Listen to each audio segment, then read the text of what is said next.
My budget is like 40,000 এর মতন থাকে। হ্যাঁ, যদি 50 দেয় 50, 1 লাখ দেয় 1 লাখ।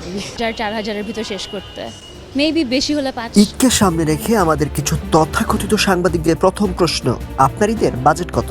বাজেট ভাইয়া কালকে যেটা দিছে ওইটাই কিন্তু প্রশ্ন হলো, এটা কি আদৌ সাংবাদিকতা নাকি শুধু ভিউ বাড়ানোর কন্টেন্ট? কারণ বাস্তবতা খুবই কঠিন। বাংলাদেশে 27.9% মানুষ এখনও দারিদ্র্য সীমার নিচে জীবন কাটাচ্ছে, যেখানে লাখো পরিবার ঈদের আগে ভাবে আজ বাজারে গেলে চাল ডালি হবে, তো সেখানে গিয়ে ঈদের বাজেট কত, এই প্রশ্নটা কি একটু নিষ্ঠুর শোনায় না?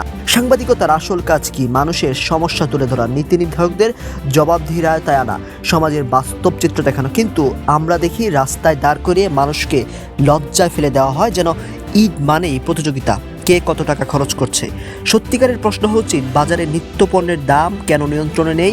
নিম্নয়ের মানুষ কিভাবে টিকে আছে? ঈদের আগে শ্রমিকরা বেতন বোনাস পাচ্ছে, তো দারিদ্র্য কমাতে সরকারের পরিকল্পনা কি? এই প্রশ্নগুলো করলে হয়তো টিআরপি বাড়বে না, কিন্তু মানুষের উপকার হবে। আর সাংবাদিকতার আসল মূল্যও সেখানেই। নেক্সটফিট বিশ্বাস করে, সাংবাদিকতা মানে মানুষের পাশে দাঁড়ানো, মানুষকে বিব্রত করা নয়। 100 শব্দের মধ্যে সত্য ও বিশ্বাসযোগ্য খবর জানতে ফলো করুন নেক্সটফিটের ফেসবুক পেজ ও ইউটিউব চ্যানেল।